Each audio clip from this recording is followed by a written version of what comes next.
Good day, and thank you for standing by. Welcome to the Brookfield Infrastructure Partners Fourth Quarter 2025 Results Conference Call and Webcast. At this time, all participants are in a listen-only mode. After the speaker's presentation, there will be a question-and-answer session. To ask a question during the session, you'll need to press star 11 on your telephone. You will then hear an automated message advising your hand is raised. To withdraw your question, please press star 11 again. Please be advised that today's conference is being recorded. I'd now like to hand the conference over to your speaker today, David Krant, Chief Financial Officer. Please go ahead. Thank you, Liz, and good morning, everyone. Welcome to Brookfield Infrastructure Partners' Fourth Quarter 2025 Earnings Conference Call. As introduced, my name is David Krant, and I am the Chief Financial Officer of Brookfield Infrastructure. I'm joined today by our Chief Executive Officer, Sam Pollock, and our Chief Operating Officer, Ben Vaughan.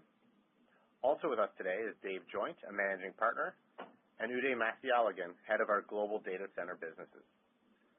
I'll begin the call today by highlighting our results for 2025, followed by a recap of our record year of capital recycling. I'll then hand the call over to Uday, who will elaborate on our approach to AI infrastructure investing and how we have been able to turn sector tailwinds into durable value for unitholders. Finally, Sam will provide an update on our recent investments before concluding with an outlook of the business. At this time, I would like to remind you that in our remarks today, we may make forward-looking statements. These statements are subject to known and unknown risks, and future results may differ materially. For further information on known risk factors, I would encourage you to review our latest annual report on Form 20-F, which is available on our website. 2025 was another strong year for Brookfield Infrastructure. Our key accomplishments include exceeding our capital recycling target of $3 billion, investing approximately $2.2 billion of equity into growth initiatives, and completing approximately $16 billion of financings to further de-risk our operating company balance sheets. From a results perspective, we generated FFO, or funds from operations, of $2.6 billion during 2025. Normalized for the impact of asset sales and foreign exchange, FFO increased 10% compared to 2024, in line with our target and reflective of our operational performance and the strength of our business. This result includes record FFO during the fourth quarter of 87 cents per unit. Given this performance, a conservative pay ratio for the year of 66%, and a strong outlook for 2026, I'm pleased to report that the Board of Directors has approved a quarterly distribution increase of 6% to $1.82 per unit on an annualized basis. This marks the 17th consecutive year of distribution increases of at least 5%. I'll now go through our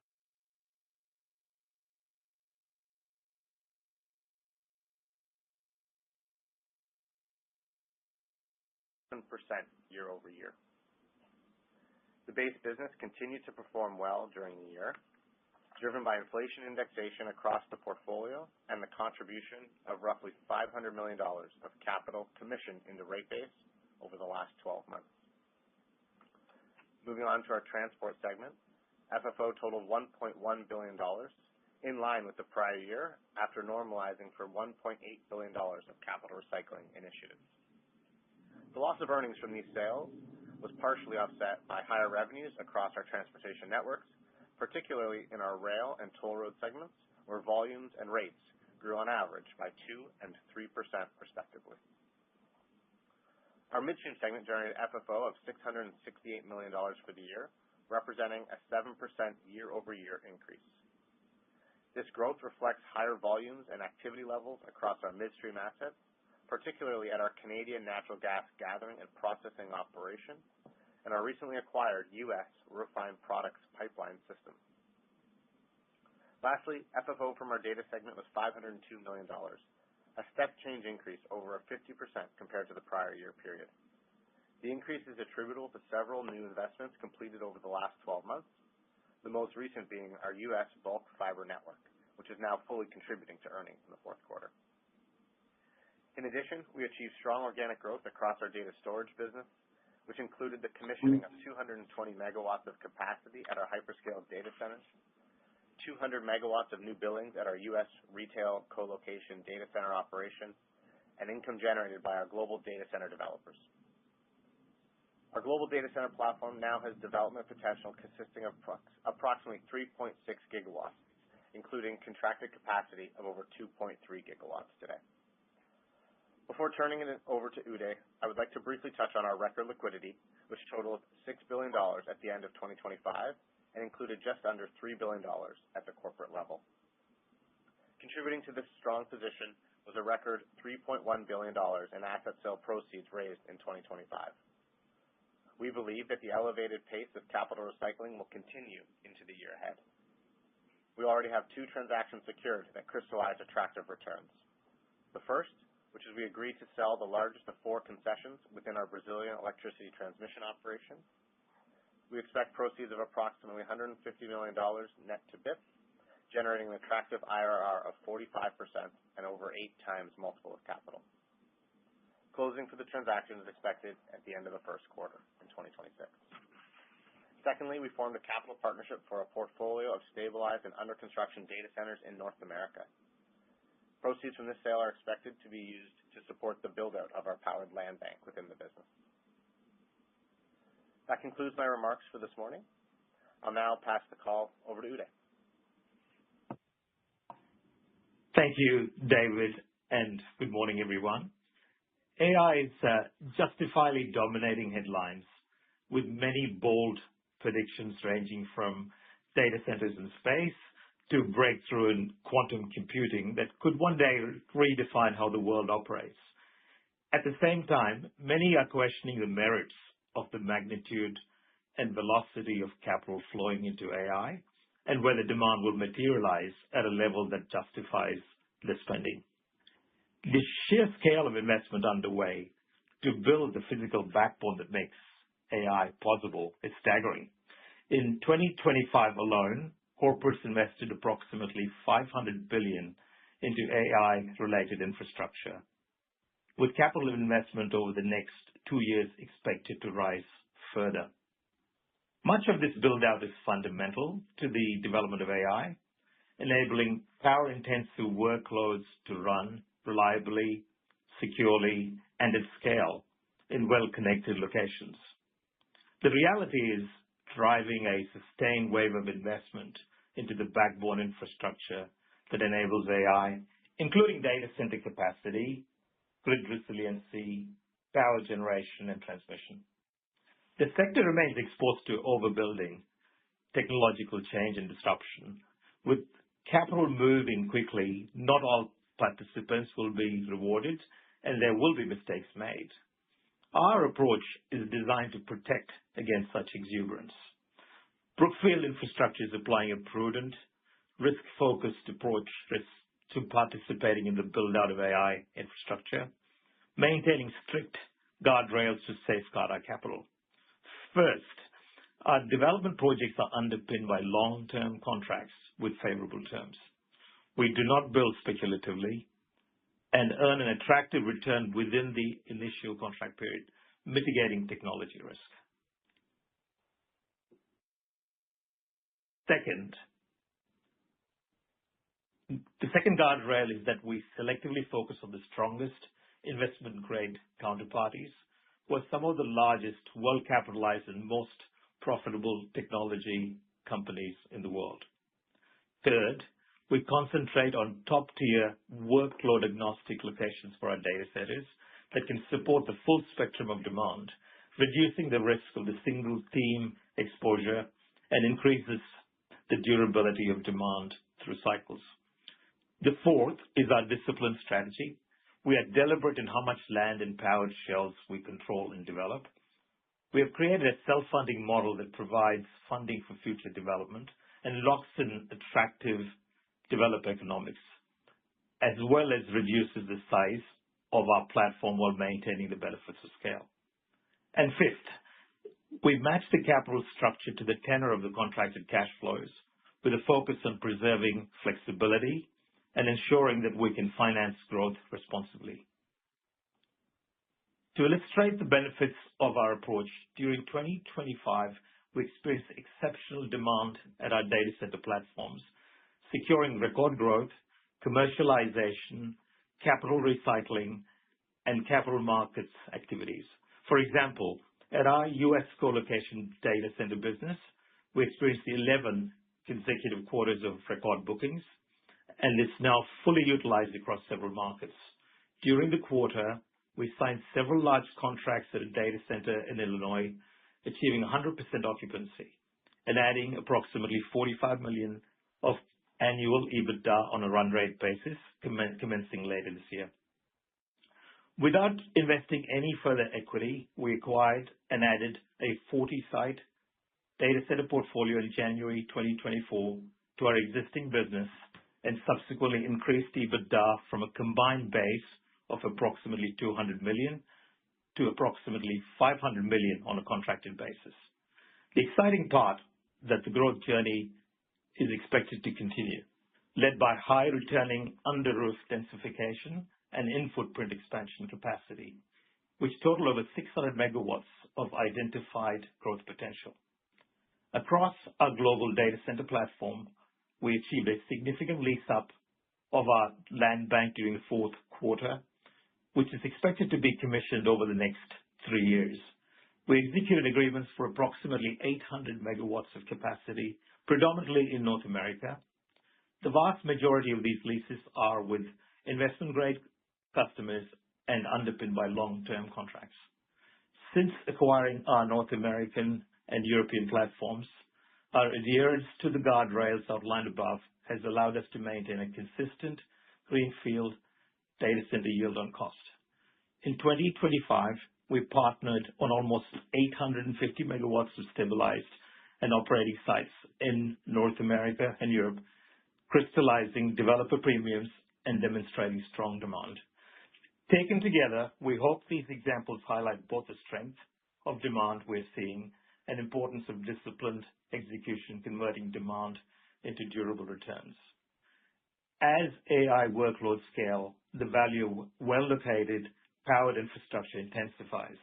In this environment, scale, reliability, and access to capital are differentiating factors to counterparties, and we believe our global operating capabilities and long-standing relationships benefit us. Our risk-focused approach and strict adherence to guardrails will enable us to continue investing in the core infrastructure needed to deliver AI at scale while protecting our downside. That concludes my remarks for this morning, and I will now pass the call over to Sam. All right, thank you, Uday. That was great. And good morning, everyone. For my remarks today, I'm going to discuss some of our strategic initiatives and then conclude with an outlook for the year ahead. In 2025, transaction activity accelerated, and as a result, we deployed approximately $1.5 billion into new investments. We expect this momentum to carry into 2026 based on our robust pipeline of new investment opportunities that continues to be diversified across sectors and geographies.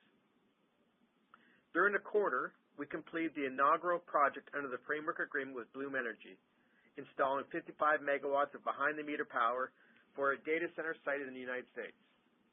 We have since secured additional projects under the framework for several hyperscaler customers, bringing the total to approximately 230 megawatts of power generation. These additional projects have contract terms of at least 15 years in length. BIP's total equity investment associated with these projects to date is expected to be approximately $50 million and fully deployed by mid-2027. Also during the quarter, we closed the acquisition of a South Korean industrial gas business, which is the leading supplier of industrial gases to investment-grade semiconductor manufacturers in the country. The total equity purchase price is $125 million for our share. And on January 1st, we closed the acquisition of a leading railcar leasing platform in partnership with a best-in-class railcar lessor. The business is highly cash generative, providing stable cash flows that are supported by a diversified and large investment-grade customer base. BIP's total equity consideration is approximately $300 million. Now turning to our growth outlook, we see a highly constructive backdrop for infrastructure in 2026. The asset class has a long history of delivering resilient, growing cash flows through a variety of market environments, and is squarely positioned at the center of three powerful structural themes, which we've talked about quite a bit in the past: digitalization, decarbonization, and deglobalization. Together, these forces are driving an infrastructure investment supercycle that is broadening in both scope and scale. We have entered 2026 from a position of considerable strength as well. Our base business is delivering resilient growing cash flows, and we have clear visibility into a multi-year runway of organic growth and capital deployment. In addition, the rapid build-out of AI-related infrastructure is materially expanding our opportunity set across data centers, power, and network connectivity. As a scaled global owner and operator of critical infrastructure, we are well placed to deploy capital into these themes at attractive risk-adjusted returns. These factors, combined with a stable interest rate and foreign exchange backdrop, position us well to return to our 10% or higher per unit growth target in 2026 and beyond. So that concludes my remarks. I'll now pass it back over to Liz to open up the line for Q&A. As a reminder, if you'd like to ask a question, please press star 11 on your telephone and wait for your name to be announced. To withdraw your question, please press star 11 again. Please stand by while we compile the Q&A roster. Okay.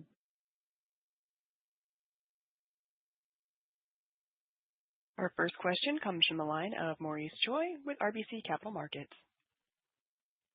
Thank you, and good morning, everyone. I'll just ask one question, but I'll admit it is a multi-part question on data centers and data infrastructure. Uday, in your prepared remarks, you highlighted how your contract approach aims to mitigate technology risk. Can you elaborate a little bit more on that, and also what risk do you think is underappreciated by the market? And my quick follow-up is going to be on returns. Obviously, I would expect the returns are superior to the 12 to 15% target range.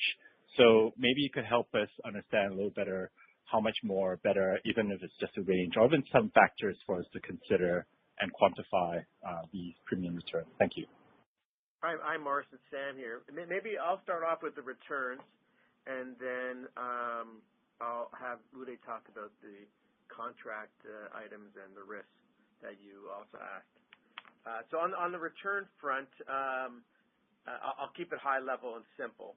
But in essence, we develop new data centers at a yield to cost anywhere on average between 9 and 10%, and we monetize them, at cap rates between 5.5 and 6% on average. And so that gives us a rough development profit of 300 to 400 basis points, and with leverage in the on development 70% range, that pencils into equity returns if we do everything right, into high teens or 20s. And I think that's standard across the whole industry. So that's the rough goal, and I think we'll leave it on that from a returns perspective. And then maybe I'll throw it over to Uday to answer your first two questions. Sure. Thanks, Sam. Look, I think taking a step back, the basis of pretty much all our data center businesses is around providing the core infrastructure and staying out of the real, the technology that our tenants, our customers use. And so my earlier remarks around managing the technology risk is really around the way the environment within the data centers are being designed for longer term use and for changes that are happening at the compute infrastructure level. That predominantly translates into how power and cooling works in the data centers. So by making sure we've got very long-term contracts, so let's say 15-year contracts, which are very specific in terms of what we deliver, we're staying completely out of any technology change that could take place in that 15-year period at a customer's sort of end. And if in case it necessitates any change in the underlying infrastructure, then those are specific changes that are not to our cost at that point in time. So that was the underlying sort of comment around how we're managing our, the committed cash flows, I guess, over that period of time in terms of technology risk. Understood. Thank you very much. Thanks, Mark. Our next question comes from the line of Devin Dodge with BMO Capital Markets. All right. Thank you. Good morning. Maybe to the extent that you're able, can you provide some additional color for the transaction where KKR acquired a stake in a portfolio of data centers from Compass? And just trying to get a sense for, how many assets are included, the timing. It sounded like it might be phased into that partnership and maybe the net proceeds to BIP. Hi, Devin. It's Sam here. I can't really speak to the details of it because we don't get into those level of granularity on specific transactions that are private in nature. But what I can tell you is that, and then we mentioned this earlier in the call, we've effectively entered into JV arrangements with a number of institutional investors, which I would include KKR in that group, across not just North America but Europe as well, totaling about 850 megawatts. And effectively, the way these arrangements work is these are, for the most part, passive vehicles in the sense that we retain operational control of the assets, and we retain a significant ownership stake to have alignment with our partners. And so we've done this, as I said, in all our markets, and it's kind of part of our playbook to recycle capital from developments to crystallize some profits to reinvest back in the business so we can fund future growth. Okay. Thanks for that. The second question, for Brookfield's is a $10 billion AI infrastructure fund. I believe BIP is one of the pools of capital that could be used to meet Brookfield's commitment. I'm just wondering if you could provide a bit of a framework or thoughts on what types of investments made by the fund may be suitable or not suitable for BIP. Yeah. Hi, Devin. So that's correct. So BIP is one of the entities that will fund opportunities that come from that strategy. And I think the way to think about it is transactions that have the profile that we have in our flagship fund. So returns that are let's say 12% and higher in sectors that are suited for BIP. So things that are, say, outside of renewable energy, and investments that probably don't have a development profile that's too long. If the development cycle is excessively long, then that may not make it appropriate for BIP. But otherwise, I think keeping in mind portfolio construction objectives for BIP, if it's in the data center sector, if it's gas related, if it's utility related, those are all sectors. And if the returns fit, then we would invest through BIP for those type of transactions. Okay, good color. Appreciate it. I'll turn it over. All right. Thank you. Our next question comes from Cherilyn Radbourne with TD Cowen. Thanks very much, and good morning. On the data center side, I did want to ask if you could talk about how you think about sovereigns versus hyperscalers as counterparties, and how you think the mix of your basket of counterparties could end up between those two groups. Hi, Cherilyn. That's great to have you on the call. Maybe I'll touch on this, and Uday can add anything else you'd like to. I think We like both of the counterparties because it gives diversity. One of the things that serves us well across all our business is diversity of counterparties, and obviously the hyperscalers, while amazing credits, are few in number and have similar exposures, to AI and other data-related cash flows, and sovereign nations, diversifies from those risks. It also, the other reason, we've been focused on some of these sovereign AI factories is because, we think it gives us a differentiated strategy than many others who are just focused on building the large, mega sites for the hyperscalers. Here, we can work on a more bespoke basis to assist, sovereign nations build ecosystems in their countries. The challenge with it is that, governments tend to move a bit slower with than corporates, and so the time to market can sometimes be a bit longer. But as far as what the mix will be, that's a little bit too hard for me to predict at this stage. I mean, we'd love to have a broad base of both hyperscalers and sovereign credits, but it's a little premature for me to speculate on that. That's helpful color. And then more of a straight up question for David. Can you give us a sense of what we can expect from inflation indexation across your various geographies in 2026? Hi, Cherilyn. Good morning. Look, I think as we look forward, the two biggest drivers of growth from an organic perspective in 26 will be the inflation indexation you highlighted, as well as a significant commissioning of CapEx out of our backlog. As you've seen, it's a record level now. On the inflation front, I'd say in OECD markets, we're probably averaging between 2% and 3% on our escalators. And then on the emerging markets, it ranges depending on which metric you're looking at. But I'd say between India and Brazil is the two biggest emerging market exposures we have inflation pass-through in.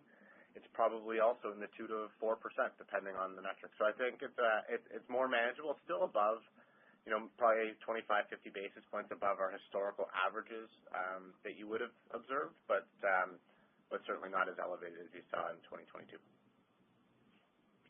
That's all for me. Thanks. Thank you. Our next question comes from Robert Hope with Scotiabank. Thank you. Morning, all. Can we dive a little bit deeper into the data operations capital backlog? Looks like it's up just over $1 billion versus Q3, with about $900 million of that driven by the hyperscale backlog. So can you maybe dive a little bit deeper into what is driving the significant increase in Q4, as well as kind of what is the outlook and how large could this get? I can start, and Uday or Sam can jump in. Look, I think, Rob, you certainly pointed it out. I think across the data segment, the data center platform had the most growth. We've also onboarded the bulk fiber backlog and order book in Hotwire that we acquired in the fall. So those are another key driver in the increase in the last half of the year. But on data centers itself, I think it is a little chunky in terms of when we sign new contracts. And as we highlighted this quarter, we had significant momentum on the leasing activity. So there was about 800 megawatts signed globally. When we sign those contracts, that's effectively when we'll put in the backlog associated with those projects. And so up until then, as you heard through our call, there's very little investment until a contract is signed. And then at that point, we then effectively consider, the project FID, and it adds into our backlog.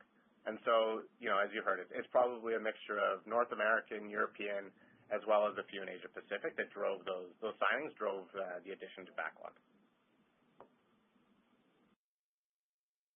All right. Thanks for that. And then maybe sticking with data centers, so $3.9 billion of the backlog relates to Intel. Can you update us in terms of timing, how you're thinking about cash flow and returns there and any potential follow-on investments? Ben, do you want to give an update on the in-service date for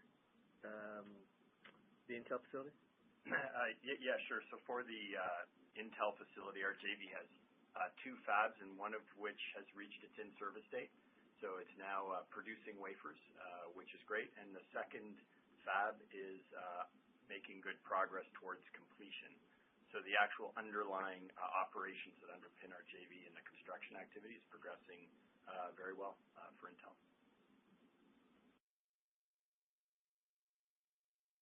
Thank you. Next question comes from Robert Catellier with CIBC Capital Markets. Hey, good morning, everyone. You seem to have a pretty high level of conviction in the capital recycling, having just come off a record year, and you're also continuing to make new investments. But I'm curious about the rate of commissioning capital from the backlog in 26, given this, is an important part of the capital allocation process. So wondering if you could maybe quantify and characterize what you see coming in the next couple of years there, relative to 1.5 commissioned in 2025. Hey, Rob. Yeah, it's David here. I can give you some color on the shape of that commissioning. I think I'd split our backlog into two various components. As you heard from the previous question, there's an Intel component, which is about $3.9 billion in the number. We'd expect that to commission from our earnings profile in the back half of 2026. The balance of our backlog would be diversified across our utilities, transport, midstream, and data businesses. And typically, as you've heard, it's a 3-year outlook. So those projects tend to be smaller, lower, shorter development cycles and build cycles. So I'd expect roughly a third of that, backlog, which would be close to $1.5 billion, to come in online 2026 as well throughout the year. I wouldn't say there's a chunky element to it. It'll be pretty smooth across our utilities and our data centers, driving the bulk of that. Right. So, Xing out Intel, which is obviously a unique investment, you're really looking at about $1.5 billion-ish a year then. Is that what you guys do? Our backlog, excluding Intel, is $5.3 billion. Yeah. And so assuming an average of 3 years, you're looking close to 1.75 probably. Yeah. But yeah, and the 1.5 to 2. Okay, excellent. And then my other question was just, what are your views on the Canada-Alberta MOU as it relates to energy development? It looks like there's a momentum building towards a bolder energy strategy here. So I'm curious how it impacts how you manage your midstream investments in Canada. So do you hang on for more growth, or does this de-risk the assets to a point where you might consider more asset sales? Yeah, hi, Robert. Look, I think it's too early to say whether or not the MOU is going to have any material impact on the growth trajectory of our businesses. Irregardless of that, though, we've already have plenty of growth in the business. There's been significant producer expansions underway, which has led to some additional tie-ins, and particularly in our IPL facility, IPL network. We've recently undertaken a number of growth initiatives with North River. In terms of our plans to monetize the businesses, I think we have business plans in place for each of the businesses that we're looking to continue to develop. And I guess the only thing that would accelerate monetizations would be market conditions, to the extent that they are receptive to us bringing some or part of these businesses to the market. We might look at that. So I appreciate some of that. It's very loose, but I think the takeaway is that the businesses today operate in a very strong environment, and with the added push by the federal government, along with the provincial government, to encourage further growth in the sector, we think that's only helpful to our businesses and makes them more attractive to potential buyers down the road. Yeah, I totally agree with you. I think it's too early, and I too would want to see a couple more cards flipped on how the MOU plays out and if they achieve the milestones as intended. So thanks for your answers. Thank you. As a reminder, if you'd like to ask a question at this time, please press star 11 on your touchtone phone. Our next question comes from the line of Frederic Bastien with Raymond James. Good morning. During your Investor Day, you noted that Brookfield had formed partnerships to build 7 AI factories totaling 6 gigawatt of compute capacity. Can you provide an update on how that's going and whether you have more developments to announce soon? Hey, Fred, maybe I'll tackle that, and Udi might add some further comments, but I think the answer is relatively short. We continue to progress all those various initiatives, and today we have discussions underway with probably 5 at least in Europe, some in North America, as well as some in the Middle East, and one actually in Oceania. So basically across the globe. As I mentioned to, I think it was Sherilyn, it does, these discussions do take time, and we're probably a little disappointed that they haven't gone a little faster given the importance that each of the nations puts towards these initiatives. Nonetheless, I think we're hopeful that during the year we'll have 1 or 2 of these progressed.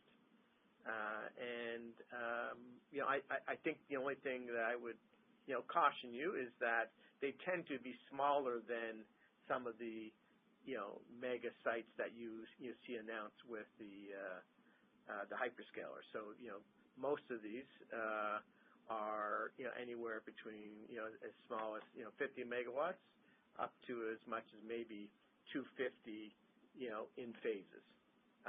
Nonetheless, those will still represent meaningful dollars, and we're pretty excited to see it through. Okay, thanks, Sam, for that. And I guess your relationship with Bloom Energy is still fairly young. You committed to delivering just under 300 megawatt of power generation. I think your original agreement was for up to 1 gigawatt of behind the meter power generation. Are you comfortable that you will see through this agreement all the way to that 1 gigawatt? Obviously, I'd be speculating on the future, so it's hard to predict. But at the moment, with the level of demand that they're seeing and the amount of developments underway, I feel pretty optimistic that we'll get to that and maybe even above that level. There's no doubt there's tons of momentum for Bloom at the moment. Awesome, and your relationship obviously is strong and growing, obviously. Yes, it is. Okay. Yeah, that's where I was going. Thanks, Sam. Appreciate it. Okay. No, thank you, Fred. That concludes today's question and answer session. I'd like to turn the call back to Sam Pollock for closing remarks. All right. Thank you, Liz, and thank you, everyone, for joining the call this morning. We hope you all had a good start to the year, and we look forward to providing our first quarter results at the end of April. Thank you, and take care. This concludes today's conference call. Thank you for participating. You may now disconnect.